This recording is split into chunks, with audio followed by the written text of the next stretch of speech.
into cash locations. 2,000 pounds marching around, every hoofbeat shaking the ground. Tall as the sky, 18 hands high, they're gentle giants, so don't be shy. Check into Cash, now celebrating 20 years, is proud to present the beautiful Clydesdale horses. Visit cashdales.com for the upcoming schedule and more information. Check into Cash, they're on their way. The mighty Clydesdales will make your day.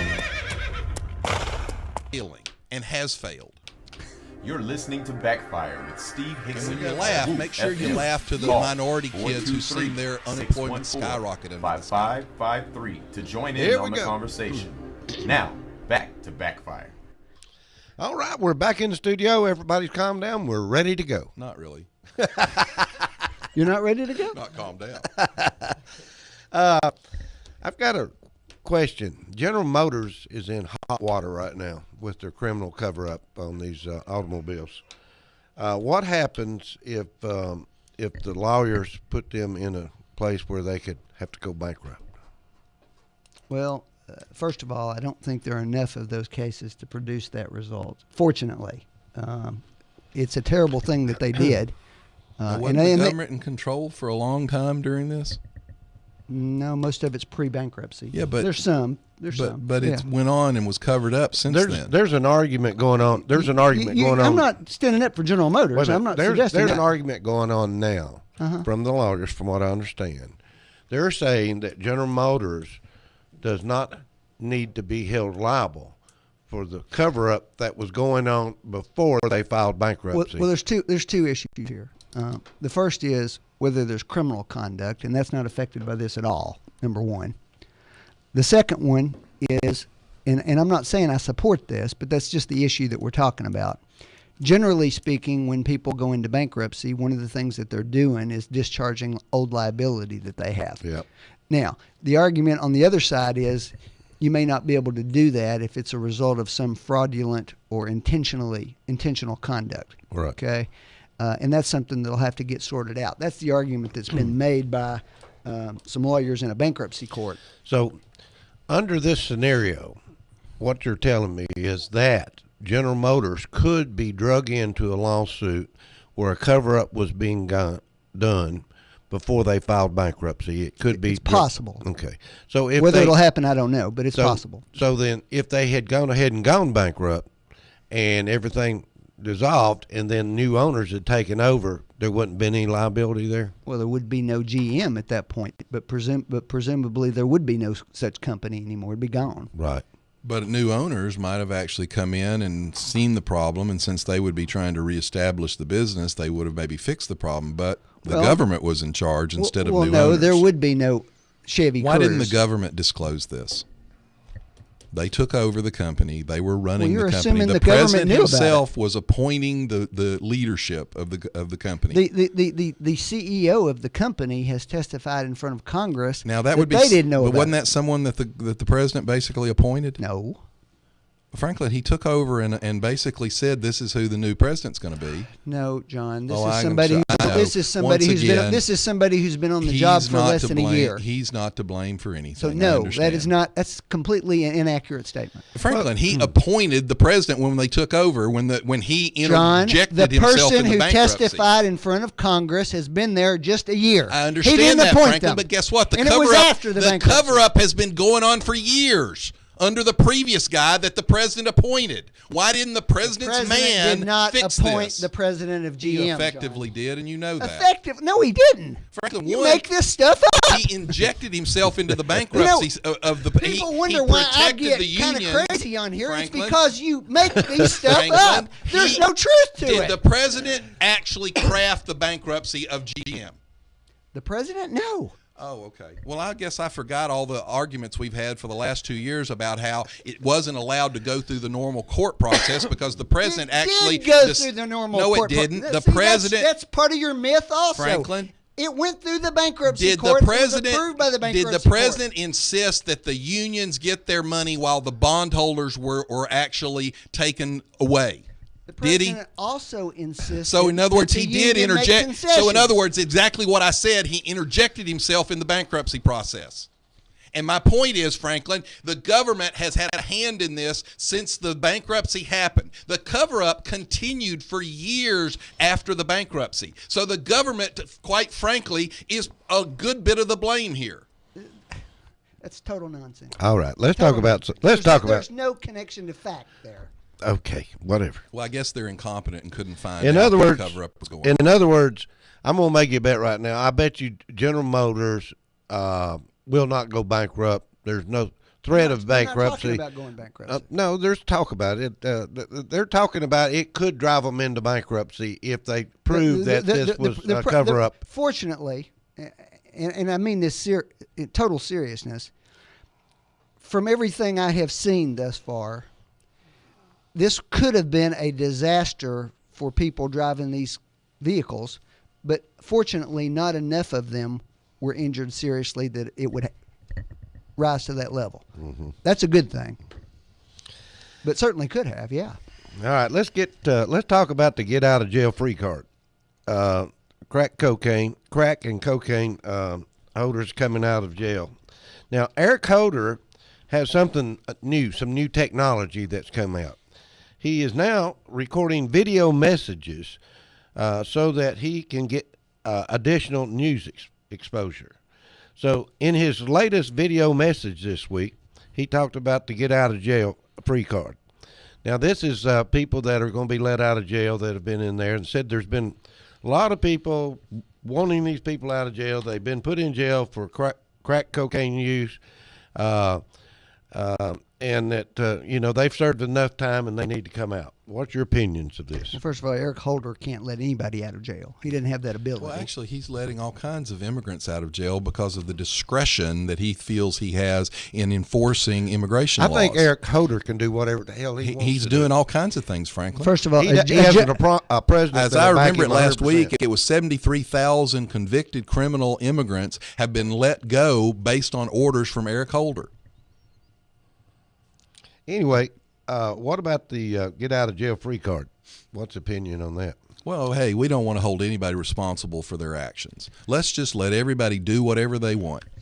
I know that they had a thing on in the law enforcement where they really gave some hard sentences there. On that's putting it mildly. Yeah, on some of these things. And I know a parent here in town that was having to deal with one of their kids in prison over this. Mm-hmm. And I know that they went and fought for this for years and years, and they served their time. I think they had served 10 years or something, got out. Mm-hmm. And that child is now doing well. Mm-hmm. Okay.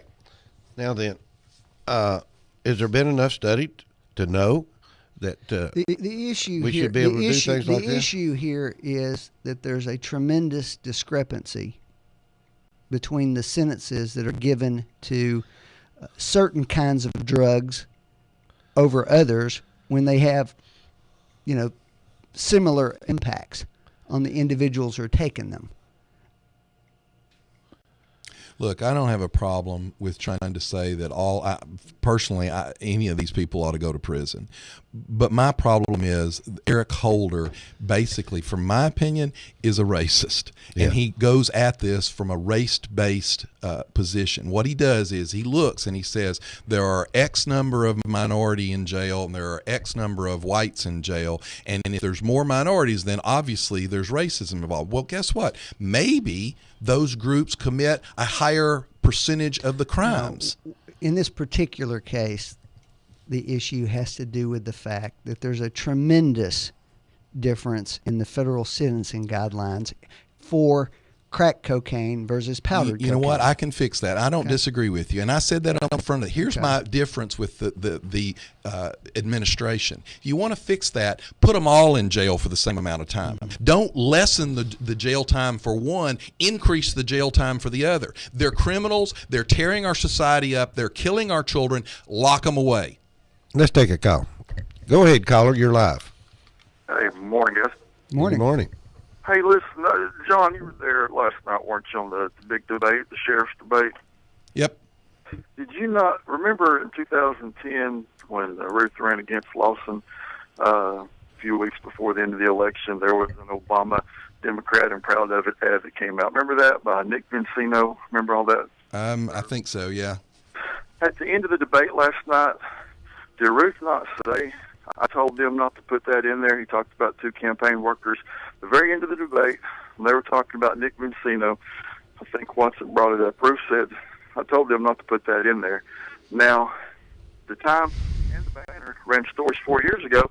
Bruce said he knew nothing about it. And even his campaign manager turned it and said, well, it's probably Lawson trying to get publicity. Now, was that not a big slip? Was that not a big whoops? Was that not a big confession right there, in your opinion? Well, I mean, I will be honest, in that whole exchange, I was having a hard time following everything. I wish these campaigns could be focused on here's why I'm going to make the better candidate, and here's why I think you ought to vote for me. How do you feel about all the Times Free Press saying the NRA stuff, the post-commission stuff, the ethics commission stuff, all that was bunk that the Ruth campaign's put out there? How do you feel about that?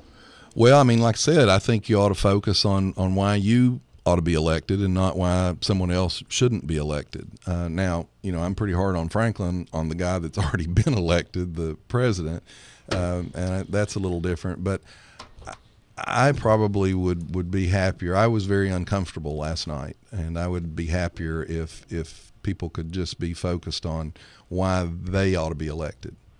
It was uncomfortable. It was uncomfortable. The sheriff said 4 or 5 different times to the moderator, Jimmy Logan, he didn't understand the question. Well, I understand Mr. Logan asked some questions that wasn't authorized to be asked, but other than that, goodbye. See ya. All right, what else do you want to talk about this morning? How about Lois Lerner? Is she ever going to get convicted of anything? Well, she's living comfortably in her $2.4 million home on the river up there with her lobbyist lawyer, who, by the way, used to be one of the main lawyers for the IRS as well. So, she's doing fine. Oh, by the way, Kathleen Sebelius, you all might have wondered why she didn't resign earlier. Well, guess what?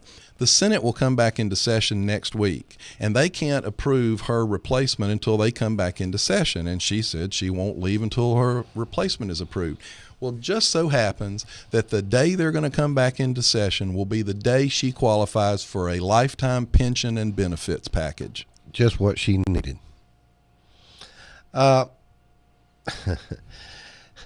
Should the military be able to carry weapons on their bases? Absolutely. Well, the leadership of the military does not like the idea. That would be the commander-in-chief.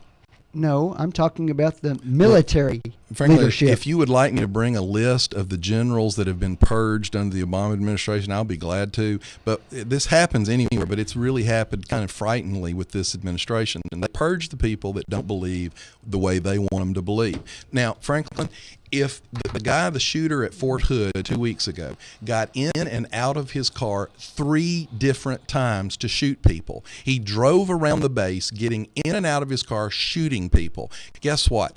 A Army officer with a sidearm on his hip would have stopped that at the first shooting scene had they had their firearms. I can only tell you that this is not a new policy. It's been the policy for about 100 years. It's wrong. Nothing new.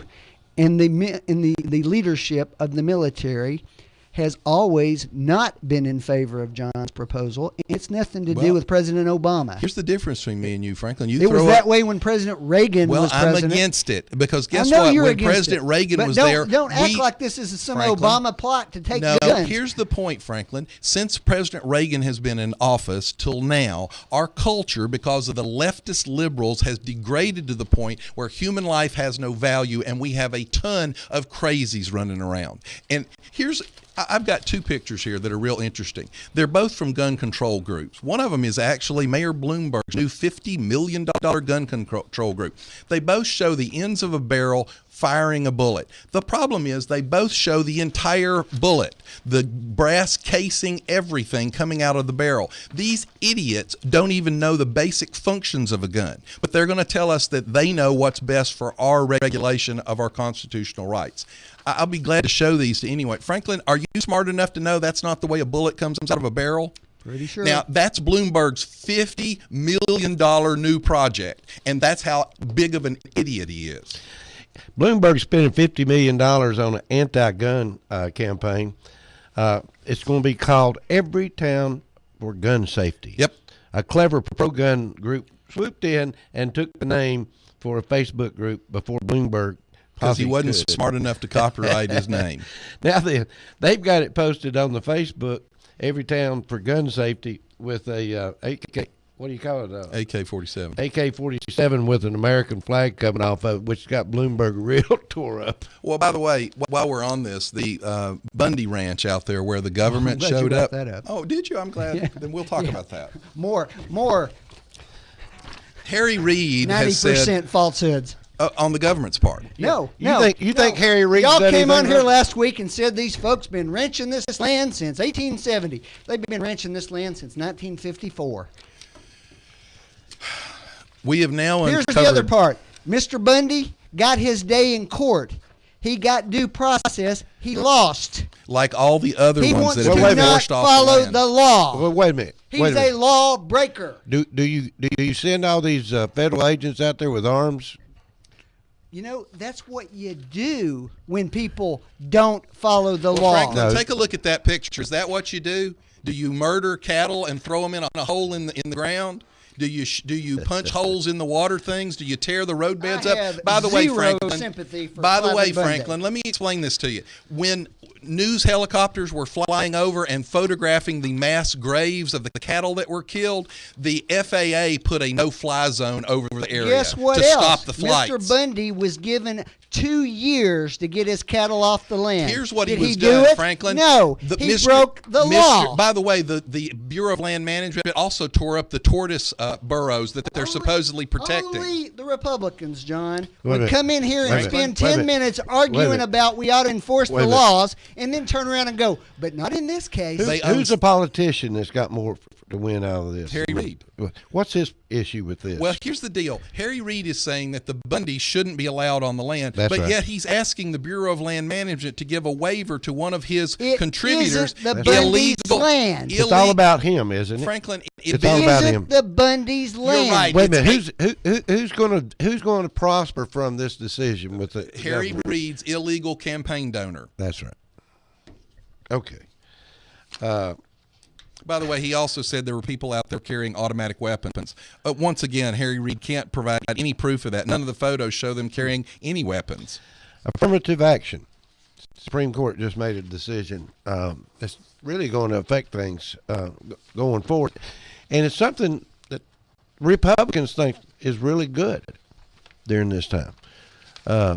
The affirmative action issues about the blacks and the whites and having to meet the criteria and so forth, it looks like the Supreme Court's kind of slacking off on this.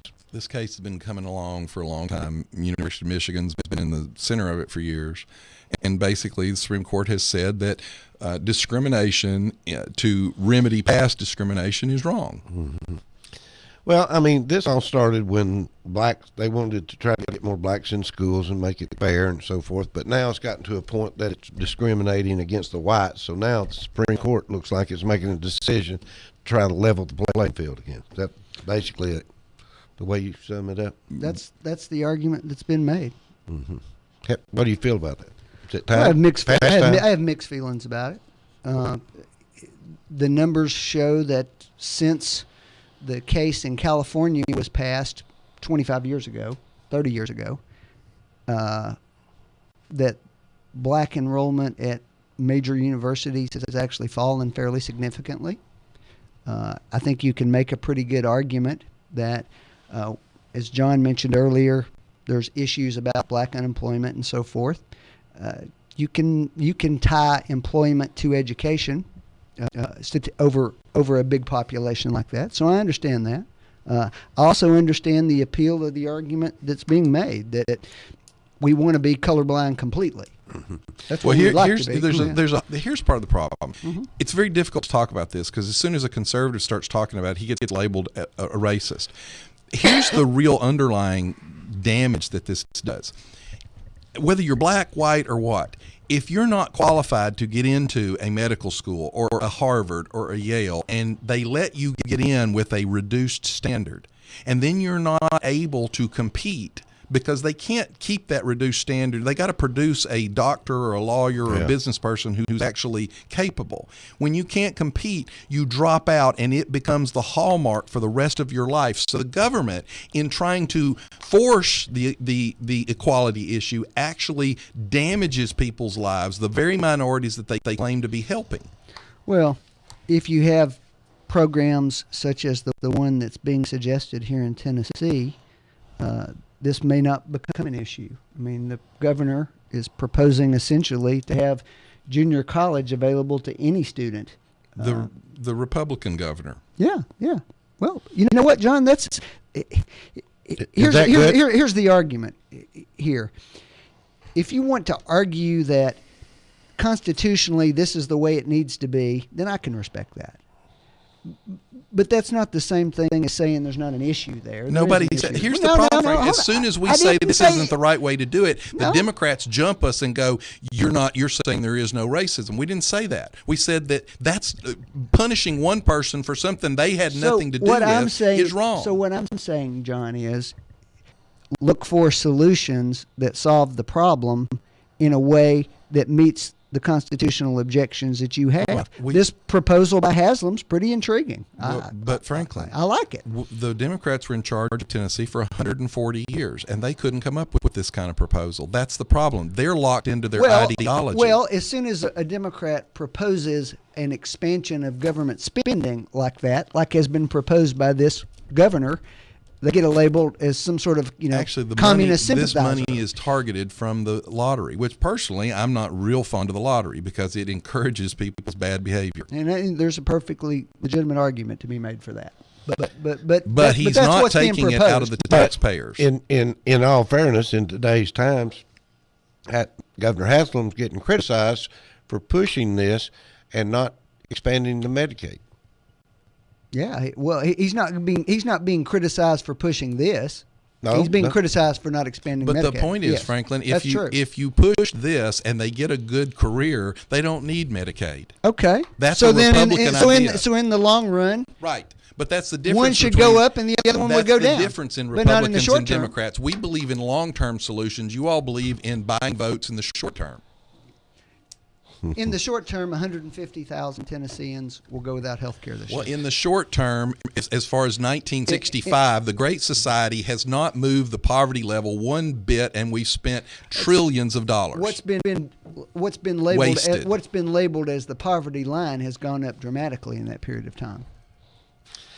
All right, we're about to wind it up, but I want to talk about the UAW's pulled its appeals for at least 1 year at the Volkswagen plant in Chattanooga, and they're saying get on with the program and let's expand it, put the SUVs in there, and Governor Haslam's looking at cutting loose the incentives again if they get this. And, UAW said that they're going to go back and push their appeal through Congress, basically. They don't feel like... Now, you think about it, this is the most radical National Labor Relations Board we've had in years. If they think they can get more through Congress, then you ought to really be scared. Yeah.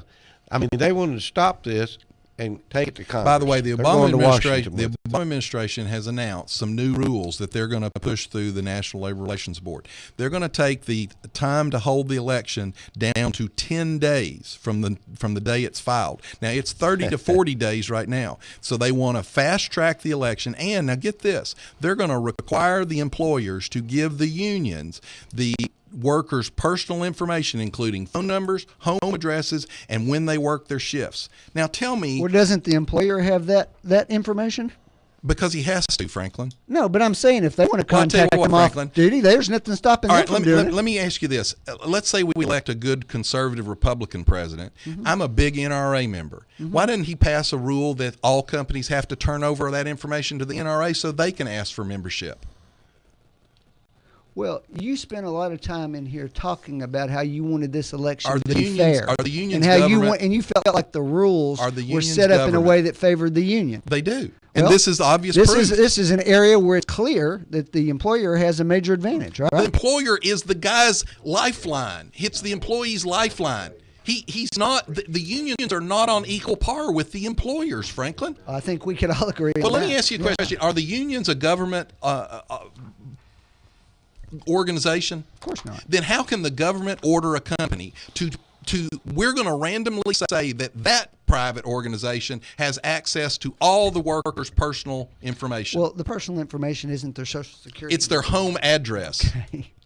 Well, Franklin, you know what? It's a lot easier to that's intimidate really someone. private. It's a lot easier to intimidate someone at their home address. It's a than lot it is- easier to intimidate someone Well, by the way, suggesting that your job's going to be gone if you don't vote my way. The UAW, right before the vote in Chattanooga, had all of their members wear black shirts and pace up and down the assembly line.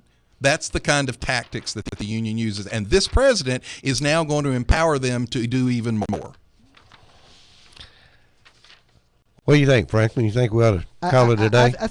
Well, okay. Go ahead. No, go ahead. No, I'm just saying, you say this thing like there's this ominous bogeyman there. There is. And the fact is, labor unions have a lot less influence now than they had 40 years ago. Because they destroyed Detroit where they had a lot of influence, and it collapsed. Well, and that's why they don't have influence. In lots of places You know, besides Franklin, when you Detroit. take something over and destroy it and then complain about your loss of influence, that's a pretty big... It's not They a total, destroyed it's not an a total entire portion of our coincidence, country. John, that the highest poverty rates in America are in right-to-work states.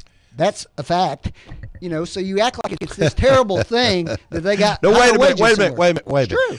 Michigan, they made more money. All right, but now they're broke.